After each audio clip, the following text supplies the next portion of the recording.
বিসমিল্লাহির রহমানির রহিম। আমি মোহাম্মদ ফাহাদ হোসেন, সহকারী শিক্ষক, মোহাম্মদ আলাপ উচ্চ বিদ্যালয়, চাঁদপুর সদর চাঁদপুর। তো প্রিয় ভিউয়ার্স, চাঁদপুর সদর ভার্চুয়াল স্কুলের পক্ষ থেকে আপনাদের সবাইকে জানাচ্ছি আমি স্বাগতম। আশা করি সবাই ভালো আছেন এবং সুস্থ আছেন এবং নিরাপদে আছেন। তো আজকে আসলে আমি চাঁদপুর সদর ভার্চুয়াল স্কুলের পক্ষ থেকে অষ্টম শ্রেণীর বিজ্ঞান বিষয়টা নিয়ে আসলে আলোচনা করব। আমাদের আজকে আলোচনার বিষয় হলো অষ্টম অধ্যায় রাসায়নিক বিক্রিয়া, মানে রাসায়নিক বিক্রিয়া অধ্যায়ের রাসায়নিক সমীকরণ, এই সকল বিষয় নিয়ে আমরা আলোচনা করব। তো আমি মূল পাঠে অবশ্যই যাব। তো যাওয়ার আগে এই বিষয় একটু আসলে অন্যান্য বিষয় নিয়ে একটু আলোচনা করছি আমি। তো আসলে এটা করা উচিত যে আসলে আমাদের সামাজিক বিভিন্ন দিক নির্দেশনা দেওয়া, সামাজিক বিভিন্ন সমস্যা নিয়ে আলোচনা করা, এটা উচিত।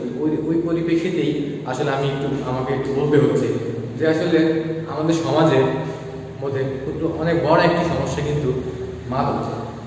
ঠিক আছে, এটা সবাই জানো, তোমরা শিক্ষার্থীরা যারা আছে তারা অবশ্যই জানো যে মাদক আসলে কতটা ভয়াবহ।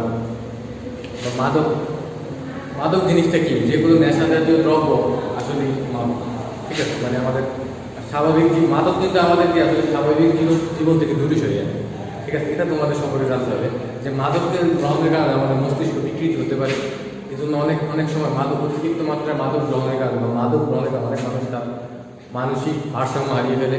সে কিন্তু এক প্রকার পাগলের মতো হয়ে যায়, বা যদিও সে ভালো থাকে তারপরে কিন্তু তার মধ্যে কিন্তু একটা খারাপ প্রভাব থেকে যায়। কিন্তু এই নেশা আসলে এমন একটা জিনিস যেটা তোমাকে অনেক খারাপ কাজের দিকে আসলে পরিণত করে। আসলে আমাদের সমাজে যে বেশিরভাগ খারাপ কাজই হচ্ছে, যেমন মনে করো না ছিনতাই, ডাকাতি, চুরি, তারপরে মনে করো না আরও খুন, এমনকি খুন পর্যন্ত হচ্ছে মাদকের কারণে। যে এমনও দেখা যাচ্ছে, যেমন নিয়মিত খবরের কাগজ দেখলে বা টিভি দেখলে আমরা দেখতে পাই যে নিজের ছেলে তার নেশা টাকার জন্য বা নেশা করার জন্য তার নিজের মাকে মেরে ফেলছে। তো তোমরাও হয়তো দেখেছো কোথাও যে আসলে কত খারাপ জিনিস যে নিজের মাকে তো মানুষ একটা খারাপ কথাও বলতে পারে না, বা নিজের মার সাথে মানুষ একটু জোরে কথাও বলতে পারে। ওই মাকে যে কেউ মেরে ফেলতে পারে, এই কাজটাও সে করতে পারে, সে তো আসলে মানুষ থাকে। তাহলে বুঝতেই পারছো যে মাদক গ্রহণ করার কারণে আসলে একজন মানুষ তার মানুষ থাকে না, সে আসলে পশু হয়ে গেছে। তার মধ্যে হিতাই জ্ঞান থাকে না, সে কী করবে, তার শুধু একটা জিনিস দরকার হয়, ওই জিনিসটা যেটার প্রতি সে আসক্ত, তার জন্য ওই জিনিসটার জন্য সে যে কোনো কিছু করতে পারে। আর পরে আসলে তারপরে এমনকি তার নিজেকেও সে বিলীন করে দিতে পারে। বা মাদকের কারণে কিন্তু আসলে আমাদের সমাজে মানে মাদক গ্রহণের কারণে অনেক মানুষ কিন্তু মারা যাচ্ছে, অকালে মারা যাচ্ছে। বা মাদক গ্রহণের কারণে কিন্তু দেখতে পারবো যে দুর্ঘটনা, রাস্তাঘাটে অনেক দুর্ঘটনাও কিন্তু হচ্ছে মাদকের কারণে। ঠিক আছে, তো বললাম আসলে মাদক আসলে আমাদের একটা পরিবারকে নষ্ট করে দিতে পারে, একটা সমাজকে নষ্ট করে দিতে পারে, একটা দেশকে পর্যন্ত নষ্ট করে দিতে পারে শুধু একমাত্র একটা মাদক। ঠিক আছে, তোমার পরিবারের আসলে কোনো সুখ শান্তি থাকবে না যদি সব পরিবারের কেউ মাদকের প্রতি আসক্ত হয়ে যায়। ঠিক আছে, এমনকি শিক্ষার্থীরা, তোমাদের বাবারাও কিন্তু মাদকের প্রতি আসক্ত হতে পারে। তোমরা হয়তো না এই সম্পর্কে জানেন অনেক কিছু, তোমরা অবশ্যই এইসব বিষয় সম্পর্কে জানাবো, আমাদেরকে বুঝাবো এটা খারাপ দিক সম্পর্কে, যে আসলে এটা কোনো ভালো জিনিস না। এটা আসলে একদম আস্তে আস্তে একজন মানুষকে মৃত্যুর দিকে নিয়ে যায়। ঠিক আছে, আর একজন মানুষ তার কোনো সময় স্বাভাবিক জীবনযাপন করতে পারে না যদি সে মাদক আসক্ত। তো আশা করি তোমরা আসলে আমার কথাগুলো বুঝতে পেরেছ এবং সবসময় এই জিনিসটা থেকে অবশ্যই দূরে থাকবা। যে মাদক আমাদের ধর্মীয়ভাবে কিন্তু হারাম করা হয়েছে, তোমরা অবশ্যই জানো। আল্লাহ ওই জিনিসটাকে আমাদের যে কোনো প্রকার ন্যাশনাল দ্রব্য কিন্তু হারাম জিনিস গ্রহণ করলে কিন্তু তুমি হারাম জিনিস যদি তুমি ভক্ষণ করো তাহলে কিন্তু তোমার কোনো ইবাদতে কিন্তু কবুল হবে না। মানে তুমি আল্লাহ থেকে তুমি আসলে দূরে সরে যাবে। তার মানে পৃথিবীতে তো অবশ্যই এটার খারাপ দিক আছে, পরকালেও কিন্তু এটা খারাপ দিক। মাদক গ্রহণকারী মানুষ আসলে বেস্ট যেতে পারে, সে অবশ্যই বেস্ট না। তো আশা করি তাহলে মাদক গ্রহণের কিন্তু সব দিক দিয়েই খারাপ হবে, মাদক গ্রহণের কিন্তু ভালো দিক। আশা করি তোমরা জিনিসগুলো বুঝতে পেরেছ। আসলে অনেক কথাই বললাম, আমরা এবার আমাদের মূল পাঠে চলে যাচ্ছি। যে আমাদের মূল পাঠ হলো রাসায়নিক বিক্রিয়া। যে রাসায়নিক বিক্রিয়া কি, আমাদের যে অধ্যায় আসলে ওই জিনিসটাকে আমরা প্রথমে রাসায়নিক বিক্রিয়া কি এই জিনিসটা জানবো। তাহলে রাসায়নিক বিক্রিয়া যদি আমরা সংজ্ঞা বলি, যে প্রক্রিয়ায় এক বা একাধিক বস্তু এক বা একাধিক নতুন বস্তুতে রূপান্তরিত, তা কি রাসায়নিক বিক্রিয়া। যে আমি আবারও বলছি, যে প্রক্রিয়ায় এক বা একাধিক বস্তু এক বা একাধিক নতুন বস্তুতে পরিণত হয় তাকে রাসায়নিক বিক্রিয়া বলে। যেমন মনে করেন আমরা যদি প্রথম উদাহরণ দিই রাসায়নিক বিক্রিয়া, মনে করেন কার্বন একটা বস্তু প্লাস অক্সিজেন আরেকটা বস্তু, কার্বন একটা বস্তু, অক্সিজেন আরেকটা বস্তু, আলাদা আলাদা বস্তু, তার উৎপন্ন হলো কি কার্বন ডাইঅক্সাইড। ঠিক আছে, তাহলে এক বা একাধিক বস্তু নতুন একটা বস্তু, যেমন কার্বন একটা একরকম জিনিস, অক্সিজেন আর একটা জিনিস, কিন্তু কার্বন ডাইঅক্সাইড সম্পূর্ণ নতুন আরেকটা জিনিস। ঠিক আছে, এরকম অসংখ্য উদাহরণ আছে। যেমন মনে করেন hydrogen plus oxygen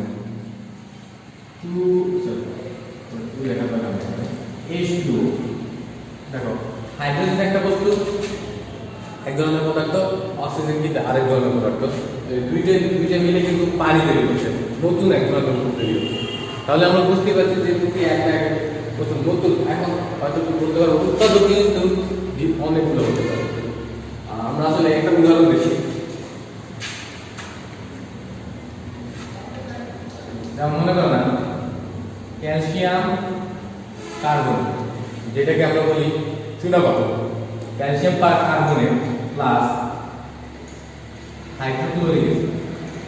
calcium carbonate এবং হাইড্রোক্লোরিক অ্যাসিড যদি যে সময় বিক্রিয়া করে তাহলে তারা উৎপন্ন করবে কি calcium chloride plus calcium carbonate hydrochloric acid বিক্রিয়া করে calcium chloride plus carbon dioxide plus পানি তৈরি করে।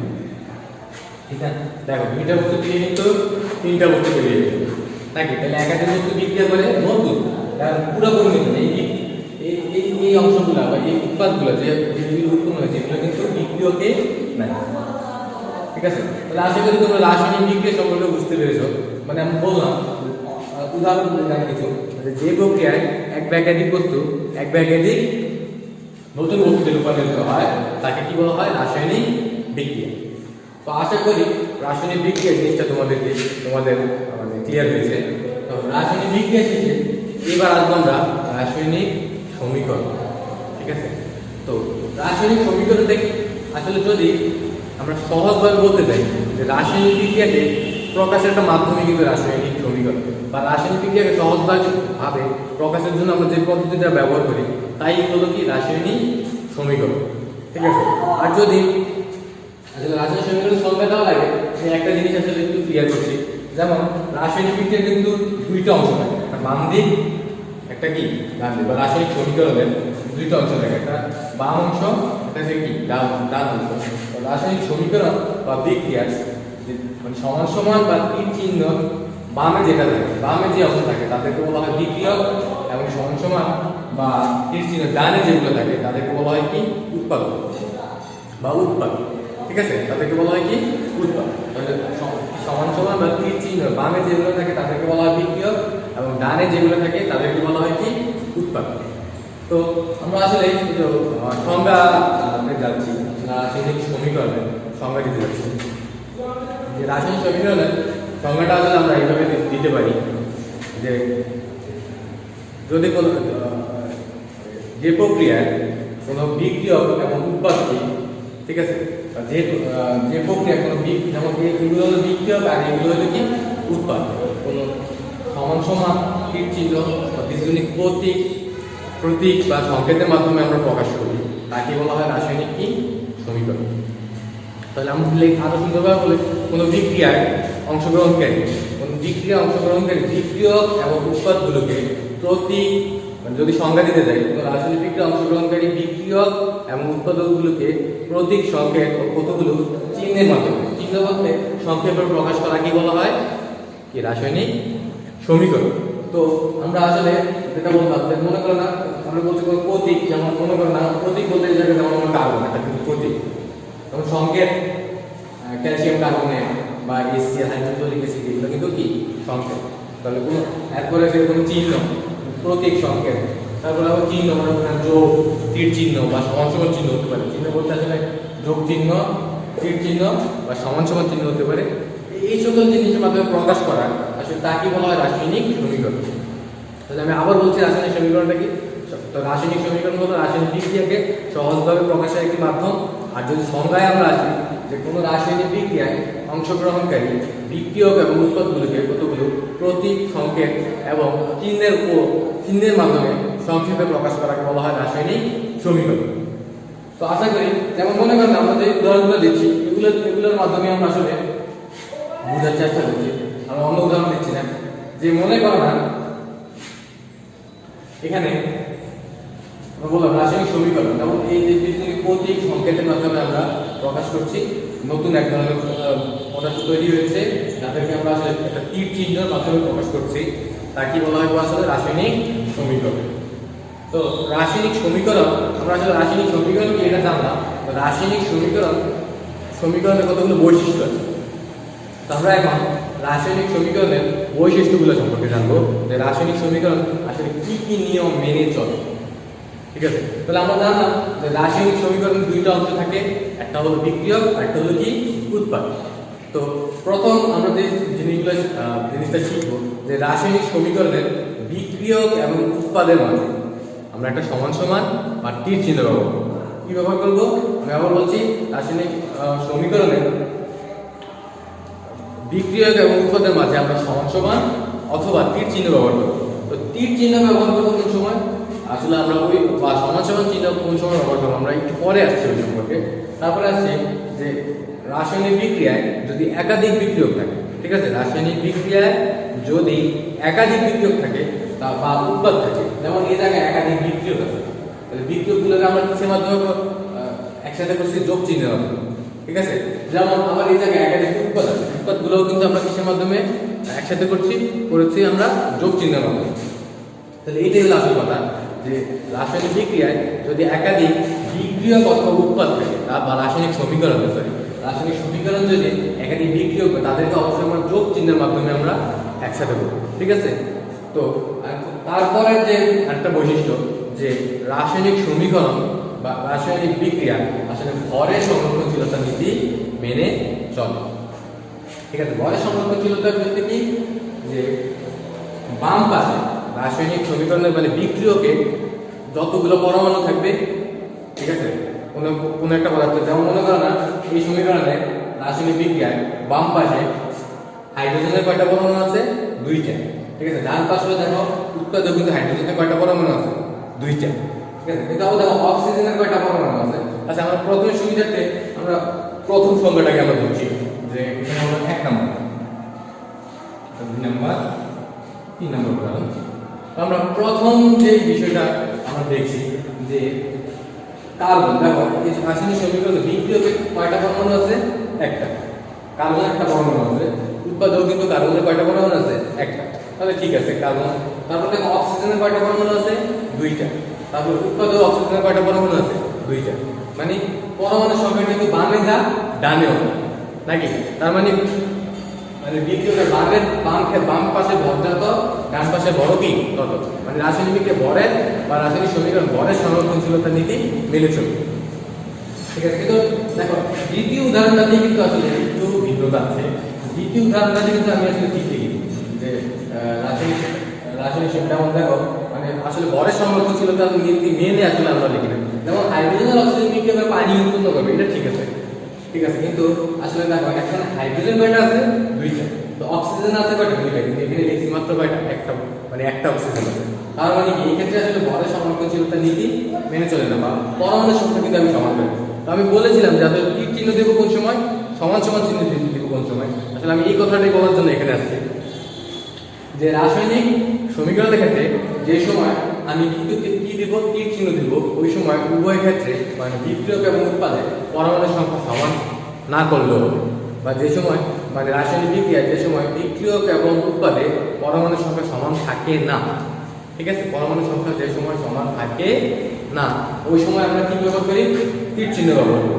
ঠিক আছে, কিন্তু যেই সময় না আমরা বিক্রিয়ক এবং উৎপাদে পরমাণুর সংখ্যা আমরা কি করি? সমান করে দেই, বা সমান থাকে যে সময়, শুধু ওই সময় আমরা সমান সমান চিহ্ন ব্যবহার করতে পারি। এই ক্ষেত্রে অন্যথা আমরা কিন্তু আসলে সমান সমান চিহ্ন ব্যবহার করতে পারবো না। তো এই হলো রাসায়নিক মানে সমীকরণের আরেকটা বৈশিষ্ট্য। ঠিক আছে, তাহলে আমরা কিন্তু অনেকগুলো বৈশিষ্ট্য সম্পর্কে জানলাম, যে আসলে রাসায়নিক সমীকরণের কি কি বৈশিষ্ট্য থাকে। আশা করি তোমরা বুঝতে পেরেছো যে আসলে মানে আমরা বলেছিলাম যে রাসায়নিক সমীকরণের বৈশিষ্ট্য সম্পর্কে আমরা আলোচনা করব। ঠিক আছে, তো আরেকটা সমীকরণ আরেকটা যে জিনিস আছে যে রাসায়নিক সমীকরণ সম্পর্কে আসলে আমরা আশা করি তোমরা বুঝতে পেরেছো। তো এবার আসলে আমরা রাসায়নিক সমীকরণের সমতাকরণ আসলে আমরা শিখবো। যে রাসায়নিক সমীকরণ আমি বলেছিলাম যে রাসায়নিক সমীকরণ কিন্তু একটা মানে ভরের সংরক্ষণশীলতা নীতি মেনে চলে। আর এই সংরক্ষণশীলতা মানে কি পরমাণু সংখ্যা সমান, তার মানে এই সমতাকরণ নীতি। তো এখন এই সমতাকরণটা কি আসলে আমরা জানবো।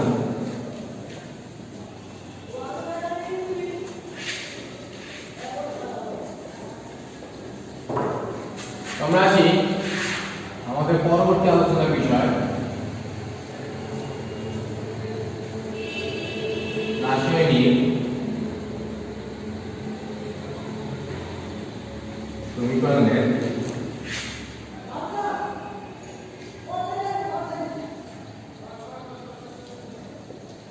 রাসায়নিক সমীকরণের সমতাকরণ।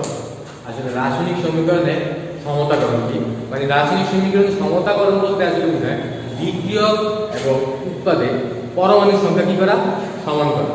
ঠিক আছে, তো রাসায়নিক সমীকরণের সমতাকরণে পরমাণু সংখ্যা, যেমন আমি বলেছিলাম যে পরমাণু সমীকরণে কিন্তু পরমাণুর সংখ্যা সবসময় সমান থাকে। তো আমরা আসলে একটা রাসায়নিক সমীকরণ আমরা প্রকাশ করতে পারি। যেমন আমরা একটা সহজ উদাহরণ দিচ্ছি, যেমন H2 + O2 আমরা যদি আসি তাহলে লিখতে পারি H2O। H2 আর O2 বিক্রিয়া করে কি তৈরি হলো, নতুন এক ধরনের পদার্থ H2O, মানে হাইড্রোজেন আর অক্সিজেন বিক্রিয়া করে আসলে কি তৈরি হয়, পানি।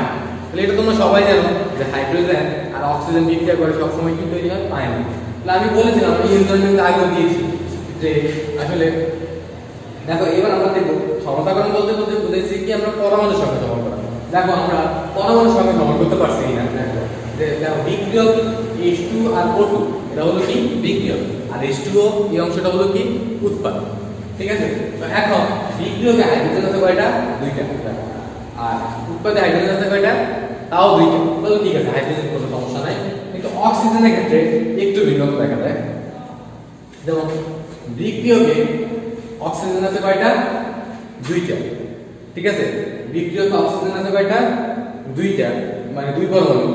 আর কিন্তু উৎপাদে অক্সিজেন আছে কয়টা, মাত্র একটা। তাহলে এই ক্ষেত্রে কিন্তু আসলে আমার ভারসাম্য হয় বা সংরক্ষণশীলতা নীতি মেনে চলে না। তাহলে আমরা এখন কি করতে হবে, তাহলে আমাদের সবসময় মনে রাখতে হবে রাসায়নিক সমীকরণ সমতাকরণের ক্ষেত্রে আমরা সংকেতের আগে, যেমন হাইড্রোজেন একটা সংকেত, অক্সিজেন একটা সংকেত, H2 একটা কি সংকেত, সংকেতের আগে আমরা 1 2 3 4 ইত্যাদি অসংখ্য 5 6 7 8 অসংখ্য মানে স্বাভাবিক সংখ্যাগুলো আমরা বোঝাতে পারবো যে সংকেতের আগে। পরমাণু এই জায়গায় কিন্তু বসানো যাবে না বা এই জায়গায় কিছু যোগ করা যাবে না। আমার অবশ্যই কোথায় বসাতে হবে সংখ্যাগুলো, যে সংখ্যাগুলো আমি ব্যালেন্স করার জন্য আমি যে সংখ্যাগুলো এড করবো ওগুলো কোথায় অবশ্যই ব্যবহার করতে হবে, সংকেতের আগে। এই জিনিসটা তোমাদের অবশ্যই মাথায় রাখতে হবে যে আমরা সংকেতের আগে এই জিনিসগুলো ব্যবহার করবো। তো আমরা আসি,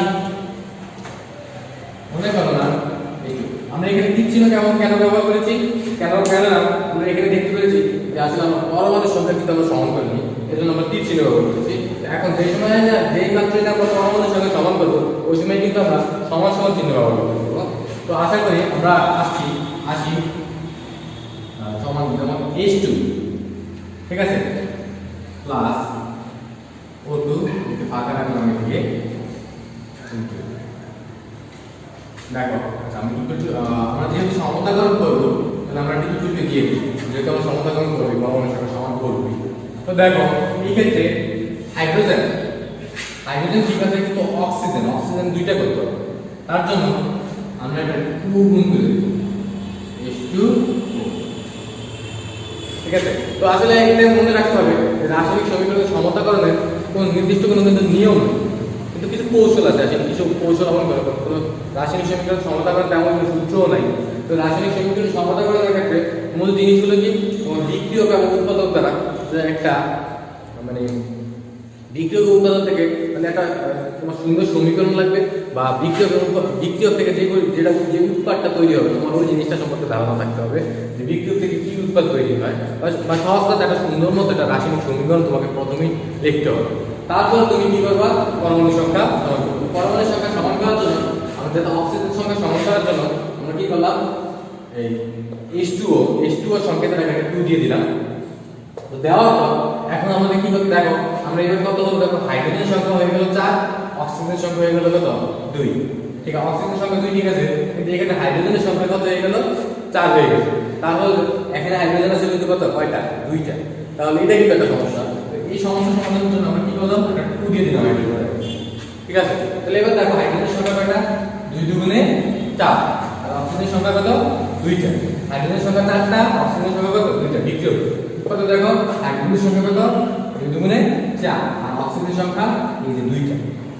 ঠিক আছে, তো আশা করি তোমরা আসলে বুঝতে পেরেছো যে আসলে কিভাবে চারটা, যেমন আসলে আমরা যদি চারটা আসলে আমরা কিভাবে বুঝবো, যে মনে করো না এখানে 2টা হাইড্রোজেনের অণু আছে, ইনটু হলো কত 2। ঠিক আছে, হাইড্রোজেন 2টা, 2 ইনটু 2। তো তাহলে এই হলো একটা অংশ। তারপর প্লাসের অংশ আমরা প্লাস লিখলাম। তো অক্সিজেন আছে কয়টা, 2টা, বা 1 ইনটু 2 আমরা লিখতে পারি। এটা 1 হলো অণু আর 2 হলো কি পরমাণু। যেমন 2 হাইড্রোজেন 2 অণু সংখ্যা আর পরমাণু সংখ্যা কি করে দিয়েছি, গুণ করে দিয়েছি। অণু হলো 1, পরমাণু হলো কত 2। তাহলে আমরা যদি সমান সমান চিহ্ন ওই পাশে চলে যাই, তাহলে দেখো আমরা লিখতে পারি 2 ইনটু, ঠিক আছে, 2 ইনটু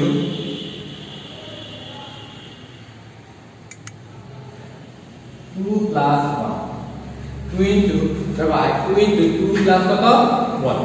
ঠিক আছে, 2 ইনটু 2 প্লাস 1, হাইড্রোজেন হলো 2 আর 1 অক্সিজেন হলো কত 1। তাহলে এখানে আমরা লিখতে পারি 4 আর এদিকে লিখতে পারি 2 ইকুয়াল টু, দেখো 2 এর আগে কি 2 ইনটু 3, তার মানে আমরা এদিকে সরাসরি লিখতে পারি 6।